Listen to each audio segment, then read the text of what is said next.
Masterclass and BBC Two Northern Goat Boy now happily present Why Promotions Should Be Done Sober. Since the beginning of civilization, humankind has been plagued with one question. Were you born with pants on? No, you were not. The Funky Werepig is back in the No Pants Zone. It's season 2 on the YouTube, urging the wang with the chung. Comedy, indie music, groovy interviews, underwear-scented camels. Camels? Go away, camel. Welcome to the No Pants Zone. Party you can join at home. Come along and bring your friends. Here the party never ends. Welcome to the No Pants Zone. Never have to feel alone. Go ahead and shake your butt. No one here will give a fuck.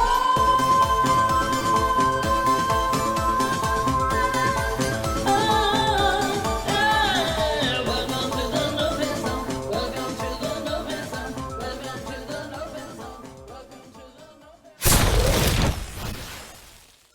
That my song isn't saying anything new.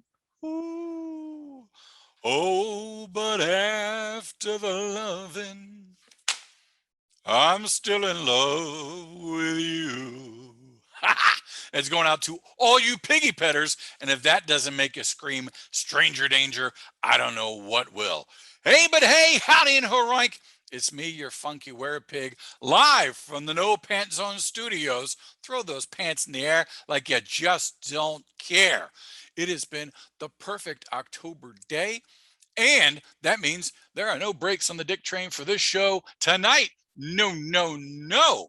We got the pile of moon pies right here, ready to chuck at trick-or-treaters. We got the underwear scented candle going, and if you're well behaved, I'm going to take you to Captain Alpo's petting zoo. Yeah. So let me tell you about our guest tonight. You know him from classics like The Burbs, Sweet Home Alabama, Memphis Belle, TV shows like Charmed, NCIS. I think his appearance on My Name is Earl is one of the funniest damn things I've ever seen. We have with us tonight Courtney Gains. Now I know that I can get my horror host card revoked if we don't talk about Children of the Corn, and especially on a Halloween show. But you know, Courtney's done 40 years worth of work. He just had 3 movies drop this year. So my compromise is I will talk a little bit about Children of the Corn, but I refuse to say the title of the movie. So if you're absolutely confused when you see this, you know, that's your own damn fault for skipping right to the interview. Here's a fun thing you might not know about Courtney. He's also an equally talented musician, and I thank God for him. I'm a big fan of his because where I live in nowhere, Pennsylvania, we get 3 stations, and those radio stations only play Aerosmith, Queen, and Billy Joel. Not that I have anything against any of those Hall of Famers, but after 10 minutes of commercials, I don't want to hear Only the Good Die Young again. I want to hear some Courtney Gains. So I'm going to give you guys a little taste. A little taste. Would you like to hear some Courtney Gains? Here we go. Together we both bought a dream.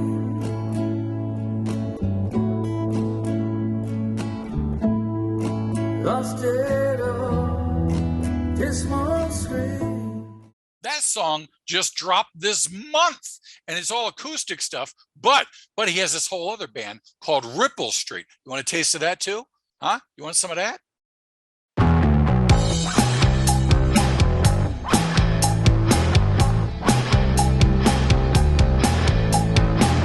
Let me go, I can't take it no more. I would have played both songs in their entirety, but Courtney Gains is like Zima. You don't just chug the whole bottle, you sip. But I tell you what I am going to do later on the show. Ripple Street comes back, And I'm going to play the whole shebang for you. The whole shebang, the entire video of one of their classic songs, Slab City. And you know why I'm going to do it? Because you deserve it. Now let's get to the spooky stuff. Anybody who watches this show knows that my life here is on paranormal overload. I got ghosts in my bathroom, and I decided I need help. So I'm going to have morning coffee with my buddy Tanya, who is one of the top paranormal investigators in Memphis. She's even worked with the Ghost Hunter guys, TAPS, and has about 20 years experience with the stuff. I need her help. She'll be here later in the show, but until then, look at this footage I have.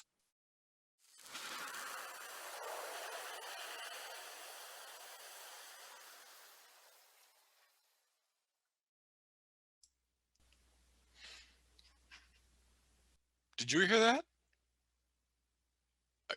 I caught that on recording. That was Yeti shit there.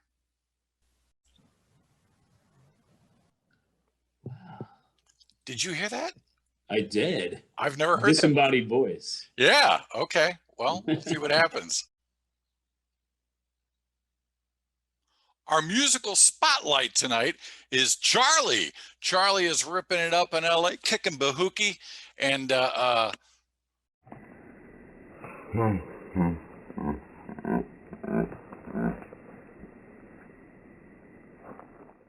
I'm not just a monkey flinging poo. I need help.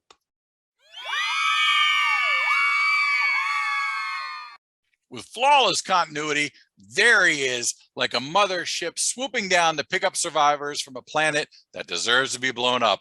Live via satellite through Zoom, our own musical director, JJ Glamour. JJ, how are you, good sir? Hello, I'm Boris Karloff.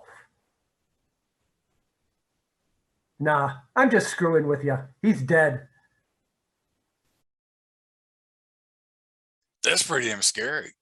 I love it. I love it, man. You know, I love everything about this season. It's when I'm out there just chucking moon pies at everybody.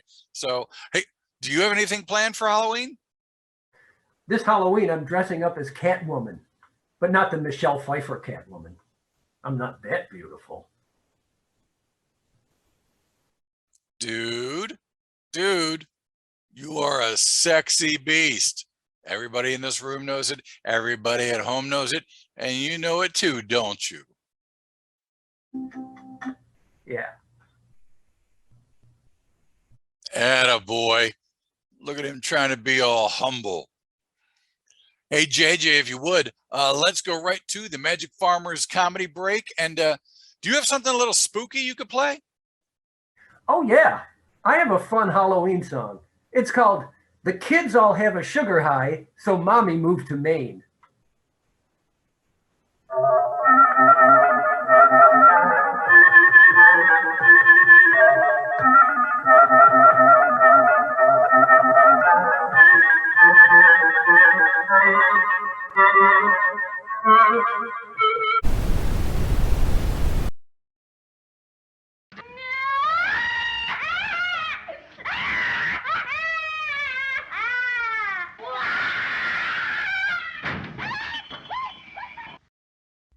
Praise be to Una O'Connor. Behold the Magic Farmers Incorporated. Speak, moo cow, speak. You're not the boss of me.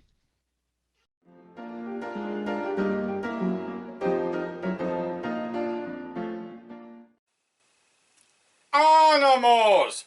Who doesn't love our furry friends? From the earliest stories from nearly every culture to the latest $100 million Walt Disney film. Everybody can agree that animals steal our hearts. And I love my new stuffed animal. From your lips to God's ear. So we here at Captain Alpo's Petting Zoo and taxidermists have created the Buy a Furry Friend Foundation. Our stuffed animals are the exact duplicates of the literally thousands of furry friends that we share our happy farm with. I want a pet. I want a pet. Don't we all? I killed my goldfish. Through our He's in my foundation. tummy. What? By buying our stuffed animals, the replicas, the money you spend goes to saving all real animals. Animals who do not receive the love that others do because of possible blatant imperfections, such as Brutus Bow Wow, so cuddly, whoosh, if you ignore the mange.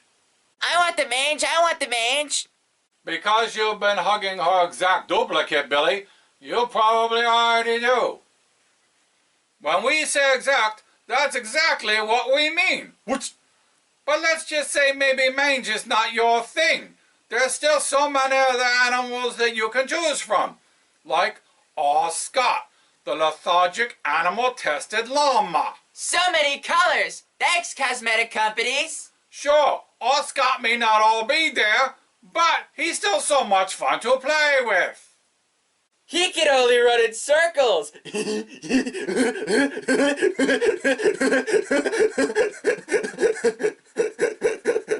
And the magic doesn't stop there.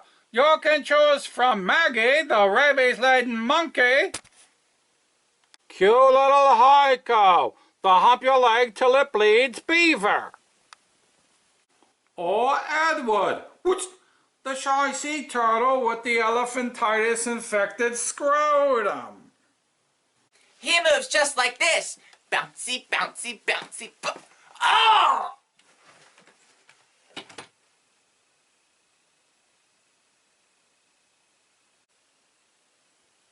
Having psychically seen my own death and knowing that when my time comes I'll be eaten by badgers, I somehow feel even more connected to God's creatures. I think I've been bitten. Fight to stay awake, Billy. So purchase your stuffed animal today. Or I'll let the real freaks loose in your neighborhood. Wouldn't you rather have your children play with adorable non-lethal plush? Buy a Furry Friend Foundation. If I were you, I'd call today.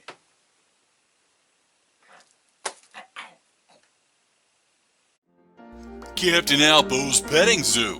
Come out this weekend and get an actual crime scene photo free with your purchase of any stuffed animal. Fact: Columbus Day, 1966, Blessing, Pennsylvania. 3-year-old Ugly Joe Barrett murdered his family, then disappeared.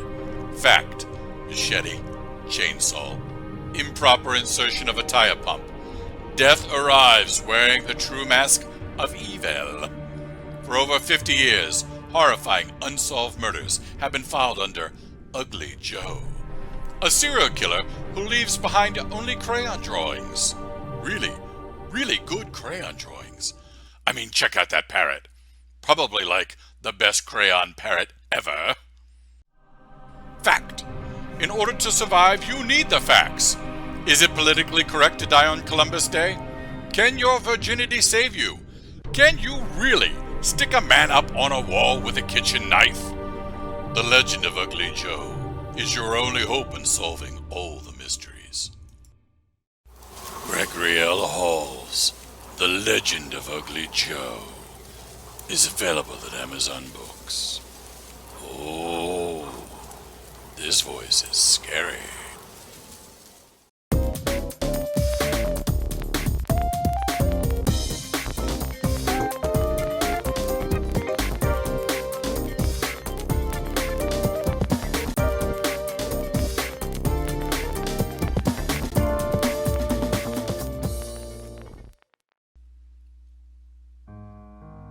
So many lives. So many lessons. Now it's time for your past life PSA. Hello. In a past life, I was Joan of Arc. Because of my religious beliefs, I was burned at the stake.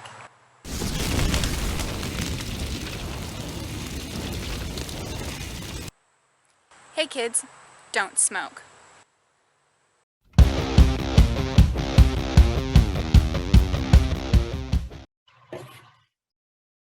this isn't what it looks like. I'm not trying to summon America's ass or anything like that. That would be silly. I'm Sharon Stogner from I Smell Sheep, and this month's book is Horseman, A Tale of Sleepy Hollow by Christina Henry.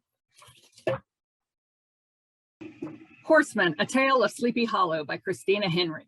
More than 30 years after those storied events, the village is a quiet place. 14-year-old Ben and a friend stumble across the headless body of a child in the woods near the village, and the discovery makes Ben question everything the adults of Sleepy Hollow have ever said. Could the horseman be real after all, or does something even more sinister stalk in the woods? Our reviewer, Bianca Greenwood, had this to say: Horseman is a beautifully heartbreaking read. Henry fleshes out the original characters and integrates new ones. The inclusion of a transgendered main character grants the tale a fresh, original perspective readers will appreciate. The elements of horror are written with a whimsical sensuality. Horseman is the perfect fall read and will hauntingly echo with the readers long after the final page. We give Horseman 5 sheep. Be sure to catch the full review at ismellsheep.com. And Henry has many other creative storytellings like this one. So check her out. Until next month. Check out the award-winning review site for books, comics, and movies your funky Werepig loves, ismellsheep.com. If you would like JJ Glamour to write a song to someone you know, then dedicate it and sing it on the Funky Werepig, contact us at monkeyflingingpoo924@gmail.com. Include the person's name and a quote, an inside joke, or message you'd like to hear in JJ's lyrics. If the song becomes a hit, JJ shares nothing with you, not a penny. Dedicate a song at monkeyflingingpoo924@gmail.com. Yes, this is real. Send me your stuff, like today.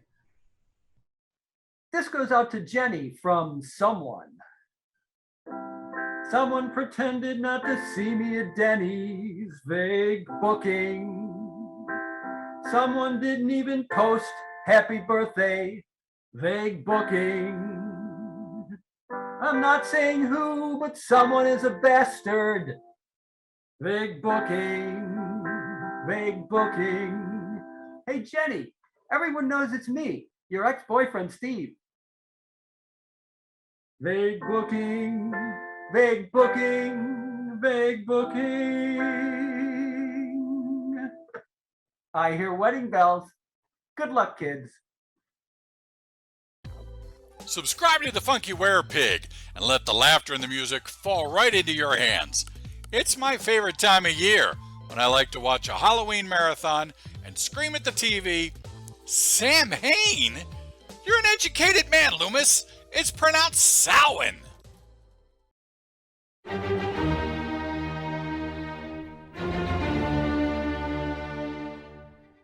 Again, the safe word, let's come up with a safe word. The safe word will be, let's think of a good one. Ooh, I got a good one. The safe word would be Green Park. I can remember that. Okay, so if I go over the lines, just yell out Green Park, and I'll know what you're. I'll drop the subject. No worries, we're good, man. We're good. So, do you even eat corn anymore? Yeah, and that's the other thing. We'll forever be linked to a vegetable. There's no getting around it. There's no getting around it. And yes, of course, I like corn, as a matter of fact. So it's awesome. That's forgive and forget. That's very cool. It's like, Jaws to water, our movie to corn. You know what I mean? Like people driving by cornfields, they think of the movie. They eat cornflakes, they think of the movie. It's crazy, Yeah, that's the first. And that's coming up. Am I allowed to say it? That's coming up like 40 years now, right? Yeah, in a couple of years, it'll be 40 years. And it's worth bringing that up because, I've been doing conventions now for, gosh, I don't know, maybe 15, 16 years. Matter of fact, we ran into each other in PA, and that's how we got this going again. Not our first time, but here we are again. And I'm gonna hang up the convention world for the 40th anniversary. So a couple of years, do the big rounds, and call the convention world a day. It's been a good run, but I don't want to be 65 at those things getting carted in a wheelchair, Understood. I understood. But that's So basically, you're telling everybody right here, right now, That's all right. the piggy petters out there, if they have not met the Courtney Gaines yet, Now they want an autograph or whatever. Yeah. they got 2 years, maybe 2 years. Yep. 2 years, year and a half, 2 years. I'm not really good with the math. 2 years. I think it came out in what, 80? We shot it in 83. I think it came out, what, it came out in 83? 83 or 84? 84, I think. Yeah, so we shot it in 83, came out in 84. So 84, so 2024, that's it. I'm at least taking a break at the very minimum, but for sure, I'm pretty sure I'm done. Oh, that's it's good news and bad news. Good for you. Sad for the fans. For me, I was born in 83, so I didn't get to see it until it came on TV. So never seen it on the big screen. That's the dream. Yeah. I saw it again recently. Was it that convention I saw you at, or one before that? We did a commentary of it because Fritz Kierst, the director's starting to do shows with us now, and that's been great because he's never done any of that stuff. He's been at one point he moved to Oklahoma and started a film program at the college there that now Oklahoma is doing very well in the film business, but it took 20 years to build it. And he was a big part of that. But in that time, he'd never been with the fans and saw how much of an impact it's had on people's lives. We did 3 shows together. He had an absolute great time. But we did a commentary with him, and that was fascinating because we learned a lot about the movie too, because we only knew our parts, but he, of course, the director, he was there for every shot. And, oh yeah, we actually shot some of this in LA when we did reshoots, and we didn't know any of that stuff. So it was really great. I love the fact that you can come from where you do horror, and then a few movies later, rough up McSteamy. Just you're a badass in everything you do. The talent overflows, cannot be contained in just one vehicle, cannot be TV, movies, acting. You spilleth over and go into this whole other realm where you are a kick bahookie musician. Oh, thanks, man.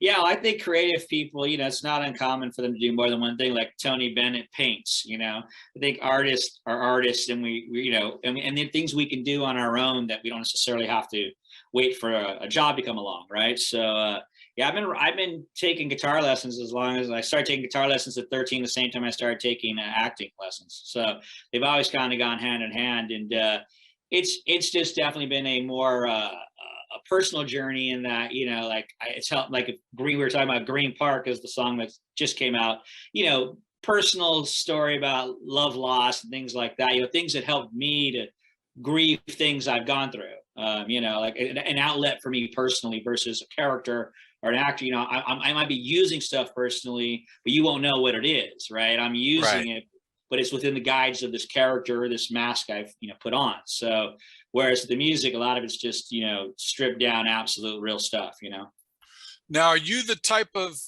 actor, and I'm asking this to see if it overflows into the other realm, are you the type of actor, what they used to call the method actors? Absolutely, yeah.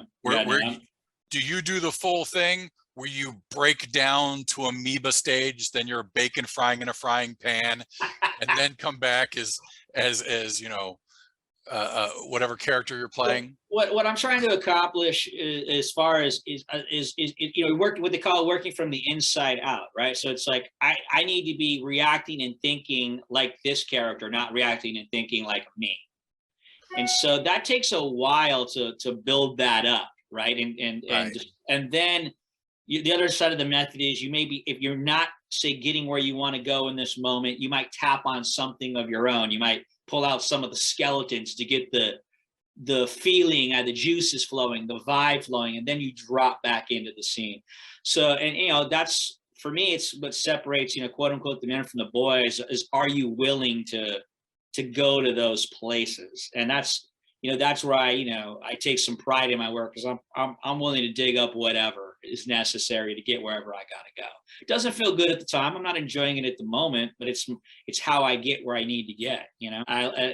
I like all the techniques, because there's every movie presents a different problem, as it were. It's never exactly the same. And if you don't have a technique to deal with it, you could be lost. Like, I mean, I'll give you an example that's a bit extreme, but like I did this video game called Wing Commander 3. That was the first video game actually with human beings. And when they ended up making a movie called Wing Commander 3 as well, Mark Hamill was in all of them. But it was all shot on green screen because it was new technology. So everything we were supposed to be reacting to was just green screen. And all the actors were struggling, including me. But I had a Stella Adler method of how to create something from nothing. I had done that training. So I actually, was able to build the visions of what I needed to see. I wasn't great at it, but at least I had something where the rest of the actors were just lost, from what I saw. So, but that was only because I had studied that technique. I had taken time to learn that particular method technique. So as many tools as in the toolbox I can get, I want. So with the music, as an actor, you have all these techniques. Were you ever trained on any technique of how to pull a song out from you? That's interesting. Yeah, my approach to music has been almost the opposite. If I had like decided I'm going to make a living as a musician, I would have went to like Guitar Institute and learned everything I needed to learn. Right? I studied guitar for 4 or 5 years, learned my chords, learned how to read music basically and all that. But what music's really been about for me is I love the process of writing a song. And that to me is the moment of the magic. Recording's fun, performing's all right. It's the moment of writing a song that really, really jazzes me. I connect to it the same way I do with acting, where I connect to the emotional side of it. I don't try to say, oh, I'm going to write a jazz song in 3/4 and then go from there. I go from more of like, what mood am I feeling, and then how do I start to find that mood on a guitar? How do I connect to that vibe? And I've been able to do that. I don't know how exactly. Honestly, I can't completely explain it, but I know that I can connect to a sad vibe or an up-tempo vibe or an angry vibe or whatever I want. I more play by emotion than intellectual technique. I'll just say that. So you have Ripple Street, which is this heavy kick-ass driving music. Yeah, 90s grunge. I would say it'd be sort of a fair vibe to describe it. Stephen Lee Adams found me in LA years ago, like 06, 07. We started writing together. And that's the thing, is either you can write with somebody or you can't. You know what I mean? Either you connect with it or you don't. It's very immediate. And we're able to write songs together. It just comes easy and it flows. So we started doing stuff together, and then he eventually left LA and moved back east again. And but recently we've reconnected with all the technology. We brought in a new member, Frankie Bogus, who's a very good guitar player and a very good engineer and music producer. They approached us, started bringing me some new music. So we've been doing a whole bunch of new stuff. We've just released our 4th single of the year called Unlock, which is kind of an 80s up tempo with a good fat bass line. It's as the funky Werepig. When I first heard it, I went, yeah. Okay. Yeah, it's fun. It's got a good drive to it. But yeah, you're right. It's a much more, as a band, it's a much more aggressive vibe for sure, as opposed to the solo project I'm doing right now, which is Acoustic Gains Volume 1, which is sitting on all these acoustic songs I've had for years that now I'm starting to put out. And we just put out our 4th song, which is Green Park. And yeah, it's a very much more mellow, much more internal, dialogue of what's going on in my life, in my brain. And so they're very, they both just came out recently. And if you listen to the two, it's like 2 different worlds, without a doubt. But it's kind of like as a character actor, right? You could do different things. Why be limited? I'm not signed to some label where they pay me a lot of money to just stay in this one narrow box. I can do whatever I want. Eagles and Jim Croce and talk about acoustic. I mean, Jim Croce. I mean, acoustic driven everything. Yeah, and there's Lightfoot, all those guys. They're like I said, pop acoustic, pop rock acoustic. That was everywhere when we were growing up. And they could do that. They could do the fun things, Bad Leroy Brown. Yeah. And turn around and rip your heart out with the next song.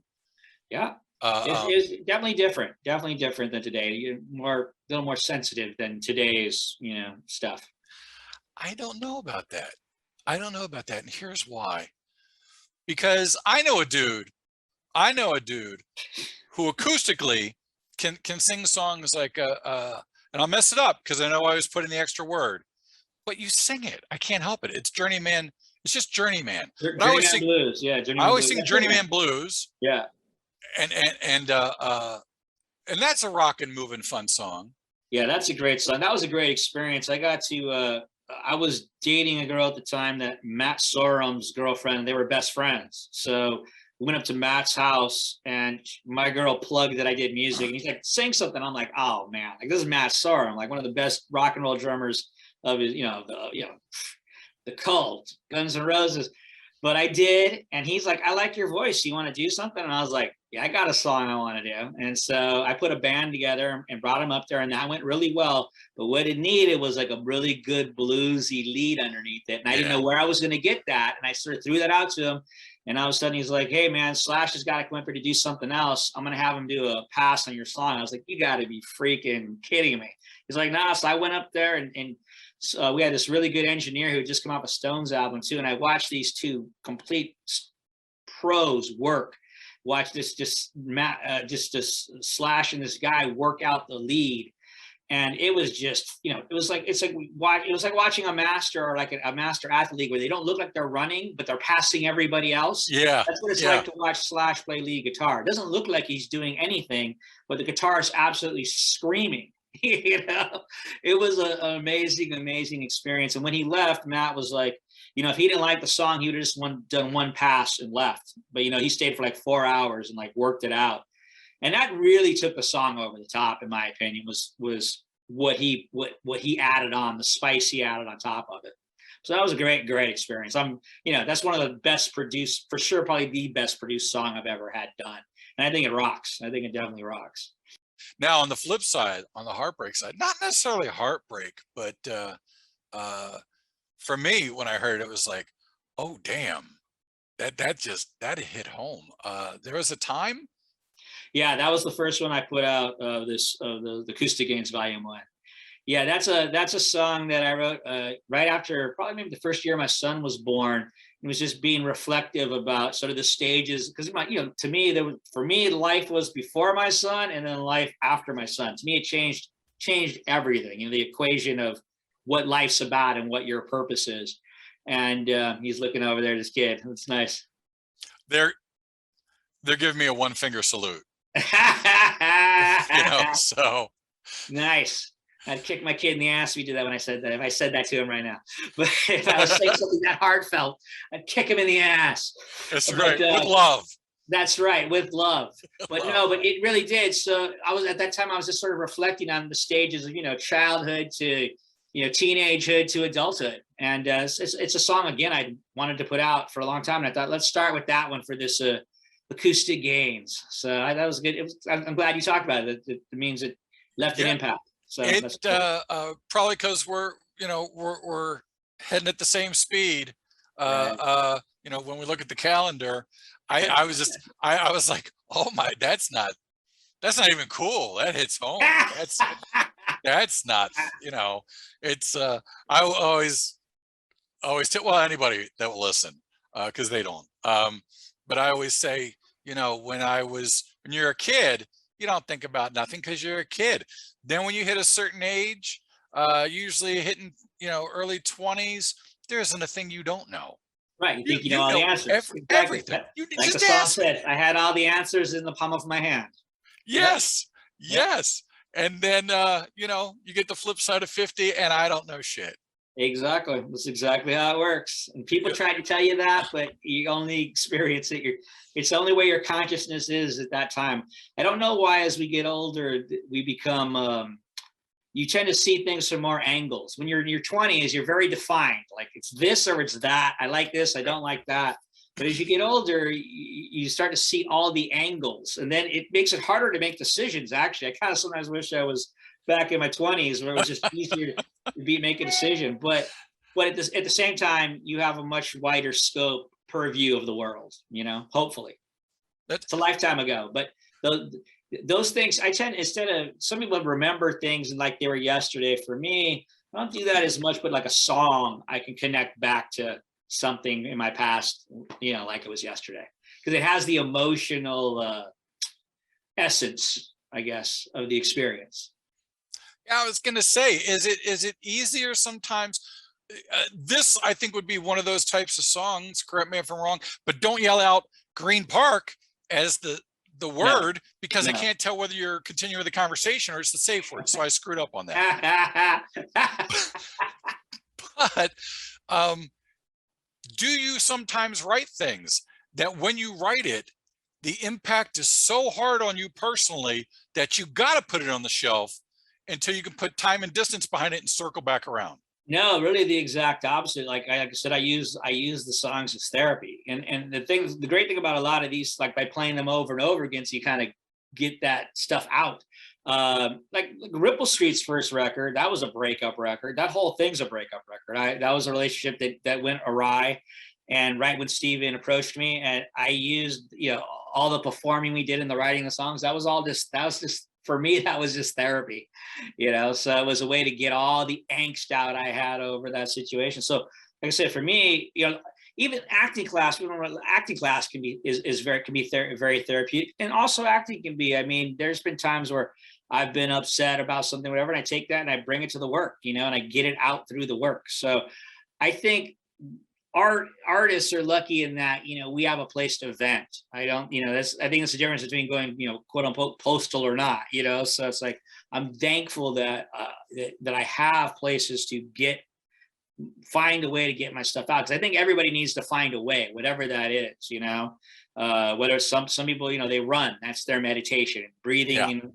And, my son's a runner, so it's like, there's different ways, but you better find some ways, because, we all got stuff. How long do you think it will be for you to purge your appearance on the Funky Werepig? Yeah, at least a decade would be my guess. At least a decade. I must say I'm so proud of you, because when we talked to Gettysburg, I hadn't seen it until I saw, and everyone will see it in Slab City. I saw the beard. Mm-hmm.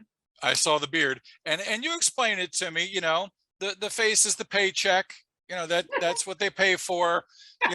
So you can't always have the beard. But I'm telling you, I told you then, I'll tell you now in front of everyone, you need to teach one of those master classes on just beard. Beard. Your beard looks good, dog. You got nothing to worry about. Yeah, but but look at that. And then when you see Slab City, that's master. It's definitely in Slab City. Matter of fact, the reason I had to, right before I went to go to that movie, North Carolina, we decided we're gonna do that music video. I wanted to do it then because I wanted to have the beard. I didn't want to have to shave. I had to shave for something else. So like, we got to shoot this right away before I leave town. So I liked having the big COVID beard. I always say you can always shave for a job, but it takes months to grow one, So if you can keep it for something great, and if you can't, once you get the job, you lose it and you start all over again. So what do you have coming up next? Because I think one of the last, and that's probably not even one of the last things, I saw you in a movie called, I think, Candy Corn. Yeah, that was something I came in originally as an actor and ended up coming on as a producer to help it get done, because I just really liked the project. And it took us like 3 years on and off to finally, like 3 times of shooting in the fall in Ohio and things like that. But we got it done, and it came out in 2019, and it's a good little film. Yeah, I mean, I loved it. It had that 80s Carpenter type feel to it. Very, very much honoring the whole 80s thing, for sure. It definitely had that feel to it all the way.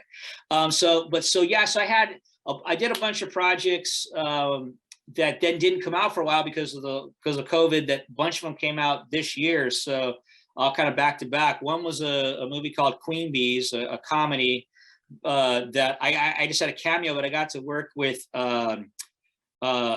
oh God, I'm blanking everybody's name right now. Ellen Bernstein, Anna Margaret, Jane Curtin, and Loretta Devine in a scene. I was like, I am down. I saw a promo for that. Yeah. I actually made the promo, which really surprised me because it's just a little cameo in it, but it's a very funny scene. But to get to work with all of them, I figured when's the next time I'm going to get to work with Anna Margaret? I mean, that's like a once in a lifetime chance. So That was fantastic. I do have a question. The boy child's passed me this. Yeah. It's it's one of these kind of questions. They want to know, because I mean, and this could be more than just the horror stuff. Because this probably crosses the borders for all different genres. They wanted to know if there's an actor out there that scares the hell out of us, that always comes off as pure evil, that in real life is one of the coolest dudes or dudettes that It's funny. I was just talking to a friend who I hadn't talked to in a long time, that we did a project, and it brought up Billy Drago, who passed away a few years ago. Remember Billy Drago? Yeah. He was in The Untouchables. The guy got thrown off the roof. He had a really good role in recurring Charmed, playing like the head demon guy. Yeah. That guy plays creepy, fantastic. It's the eyes. Yeah, exactly. And I got to work with him on Charmed, and he couldn't have been a nicer guy. So it's just funny you brought that question, because literally I was just talking about him yesterday. So I'm going to go with Billy Drago, the late great Billy Drago. Very cool. So, but the rest of them, they are truly evil. They're all evil. Yeah. I mean, you'll find you go to horror conventions, most of the people are, the exact opposite of the kind of roles they play. Most of them. There's a few nut jobs out there, but for the most part, they're all pretty good. It's easier to play it if you live it, Yeah. Some of them are just, there's a couple nut jobs out there, but for the most part, you'll find that all those people in the horror world are pretty chill folks. Again, you're mixing it up. You got, for the horror fans out there, do you have any good horror goodies coming up? Yeah, let me talk about the other things that came out this year first, and then we'll talk about the ones that are going to be coming out. So then after Queen Bee's, a movie called River came out, and it's a little indie film, sci-fi, but like very indie, not like tons of special effects. Played a really fun character in that. That was the lead girl, sort of surrogate father / she works for him at the antique store, but he also is the local town psychologist. They kind of like threw 3 characters into one. It's a very small movie, but I had the nice long COVID beard for it, and I got to play this really lovely character, which I don't normally get to play. Right, I had to play a lot of heavies and stuff, so it was a very, very fun character for me to get to do. And that came out really, we did it about this time last year, and it already came out, which is for an independent film is very rare. So that was great. And then the last one was Charming the Hearts of Men, which is a movie I shot in the Southeast in Atlanta, about loosely based on a true story about the woman who had her hand in getting in the Civil Rights Bill the word, not the word woman, but basically all genders put in there. So for women's rights as well, and how that kind of came about. And it's a very cool project. It was actually had a limited theatrical run. It's worth a view though. It's a cool project. So those 3 came out like back to back, like boom, June, July, August, like bang, bang, bang. So that's been cool. And then the ones that I have waiting to come out in the new year, horror-wise, 2 of them. There's that cameo in that movie American Bigfoot, and I just play a local guy, old cooter saying he saw Bigfoot. It's very funny. I just did an improv thing literally shot it in my house and sent it to him. It was a lot of fun. And so there's that. There's one I play the lead in called The Bleeding Dark, and shot that about this time in Oregon last year. And it's, the best way I can describe it is it really is a drama and a horror movie combined. Like everything I do is just a drama. My wife, we get robbed, my wife gets murdered, my son blames me. It's all very heavy, right? And so I'm just playing that reality as an actor. But the horror side is the mother starts possessing the son, and bad things start happening when people come to our house. And that's where it goes like very 80s horror with the kills and things like that. No CGI, old school. So I'm very interested in seeing how that movie comes together. But I've been noticing that there has been a bit of a trend that a lot of horror, the indie horror movies, a lot of them are going that direction. Very heavy, very drama driven, but they're horror films still. So I think we might be part of a horror trend right now. So we'll have to see how that goes. And the last one is a movie called Hellblazers that has a bunch of good recognizable actors in it. My main reason I went to do it was I got to work with Bruce Dern again.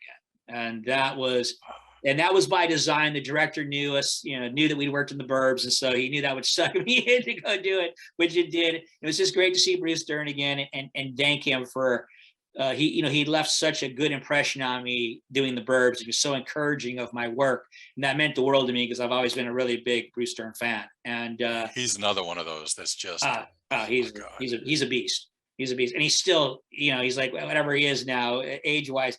His mind is still twice as fast of a steel trap as mine. He's very good at improvising and getting you off your game, and like you can't keep up with the guy. And he's like, he's no spring chicken. That mind is just incredible. So fun to watch him work and try to keep up with him.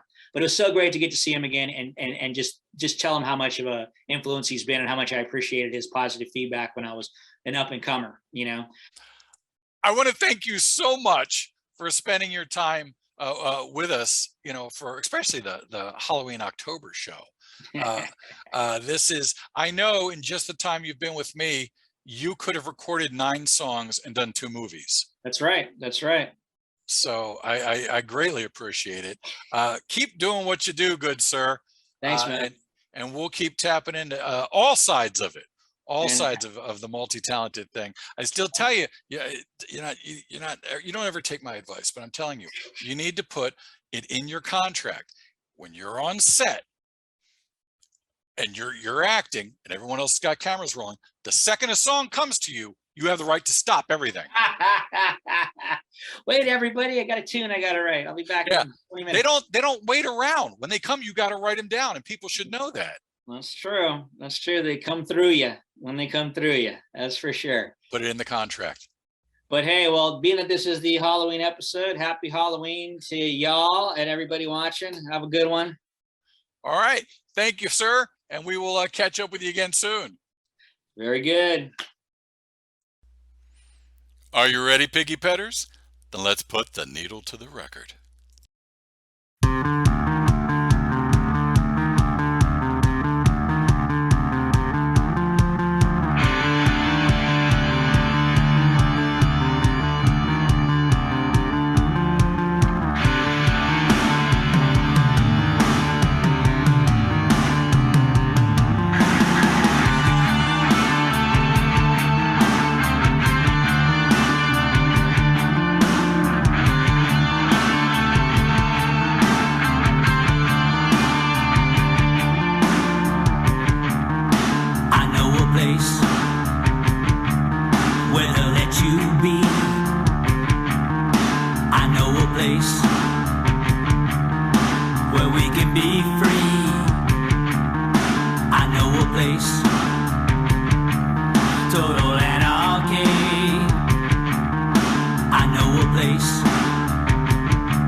What's going on?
Courtney Gains has starred in our favorite movies since the 80s and is one of the most sought after actors today.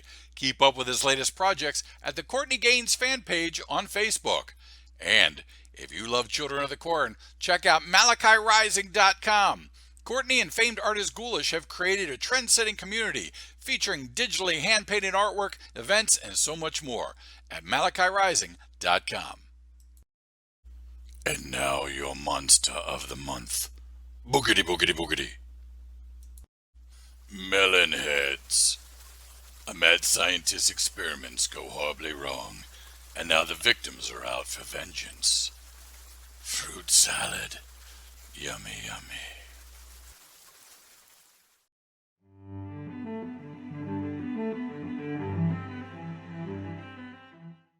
Fans of the show know that long ago, we had paranormal troubles here.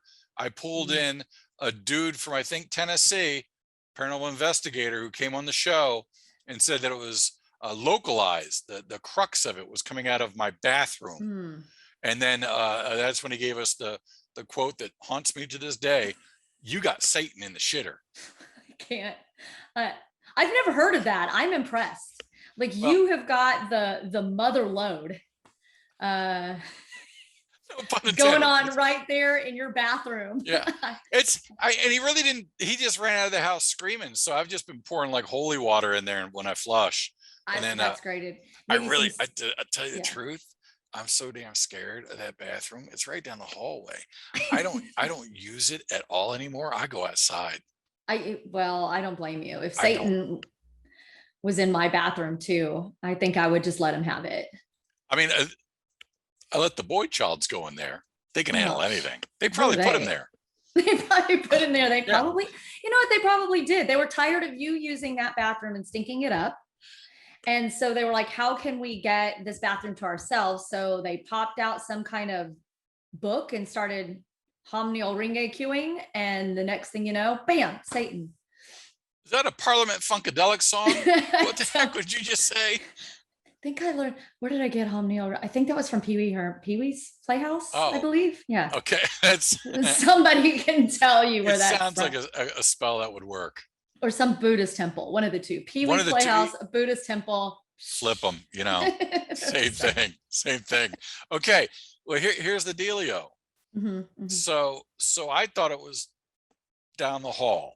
Okay. And I thought it was the end of my troubles. What I showed earlier in the show and what I sent you earlier in the month, those things are now spilling over into the No Pants Zone studio, which I can't have. I can't have that. I got things I'm too busy thinking to be thinking. Yeah. I can't be stopping to. Well, and it was the holy water. If you dump some holy water in there, it probably chased them out. Maybe see, you probably just shoot them out into another area of your studio. And now it's natural for that to all. Oh, I just knocked my thing. There is something going. I mean, I'm just having all kinds of weird stuff happening. See? I'm not joking. Like weird. Okay. Well, here's the deal. Whatever spirits are in your studio just need to calm down. Everything's okay. They're probably like, who is she? We got a show to do. It's okay. We're all good here. If you want to show yourself, don't touch him. Don't touch him. That's bad touch. We do that. Anytime a dead thing touches you, that's automatically bad touch. Don't go, was that a bad touch? Good touch. If you're dead, it's a bad touch. There are 2 t-shirts I want now that you have to make. Satan in the shitter and if you're dead, it's always a bad touch. I just want one that says that's a bad touch and like a little finger. That's a bad touch. Right. That's right.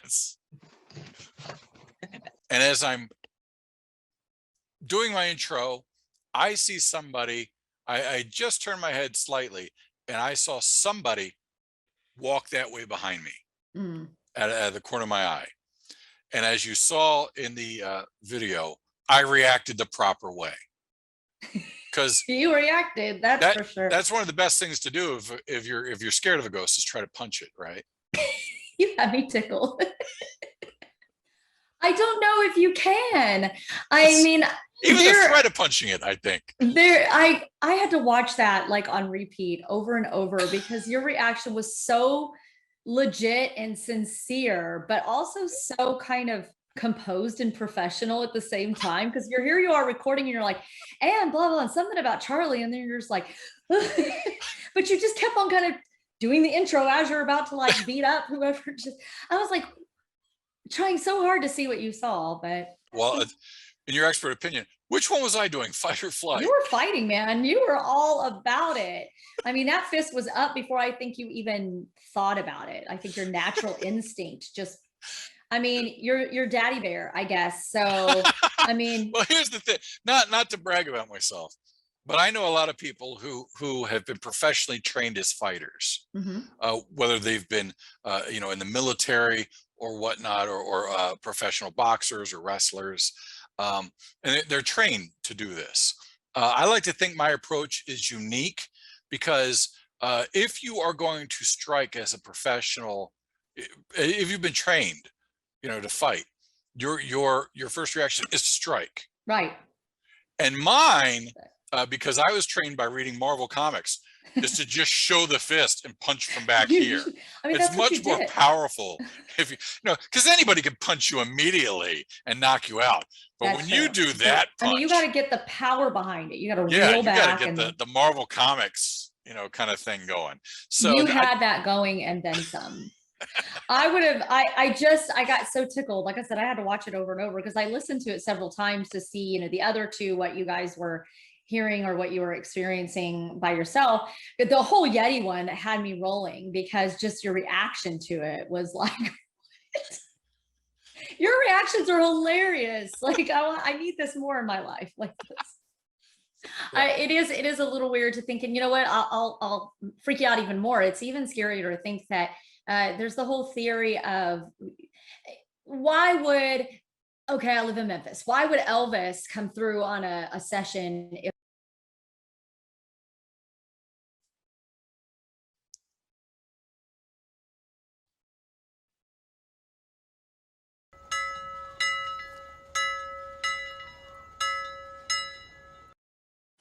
Like a clock on a wall said ding ding dong, it's time to check the monkey clock.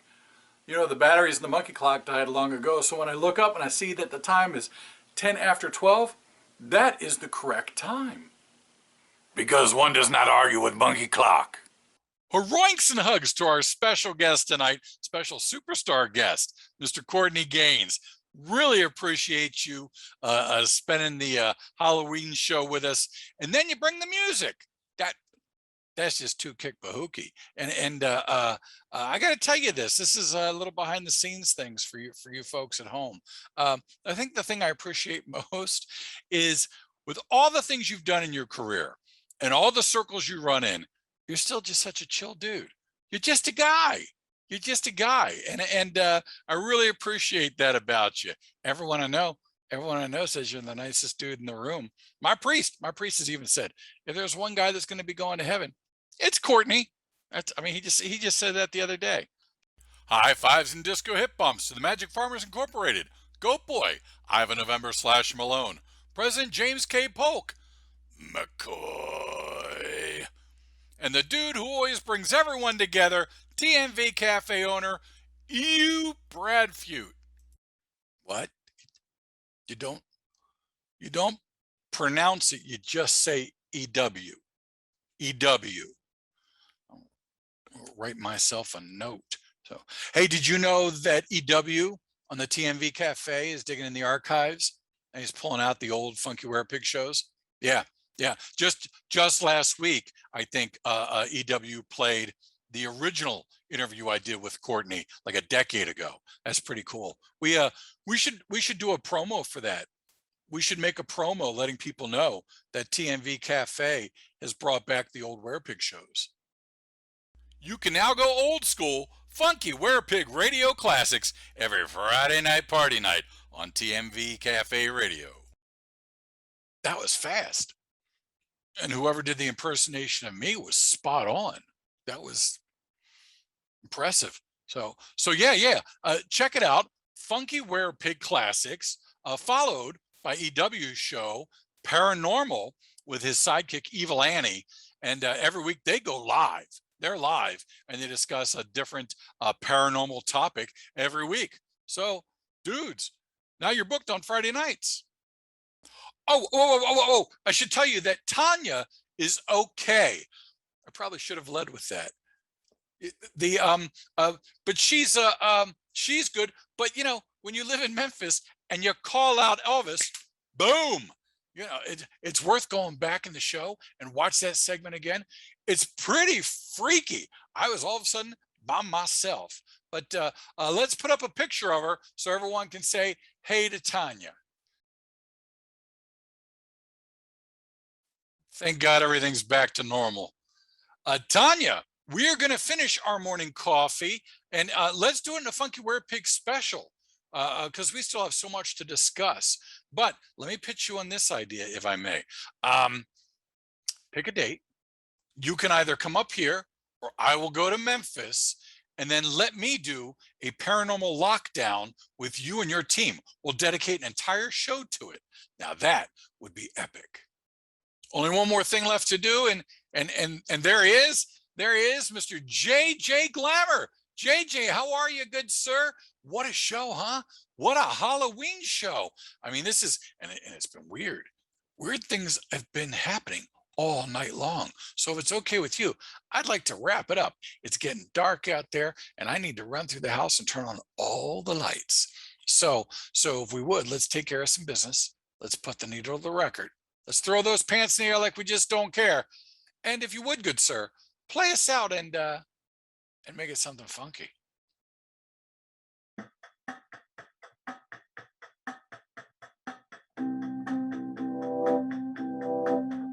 I buried Paul.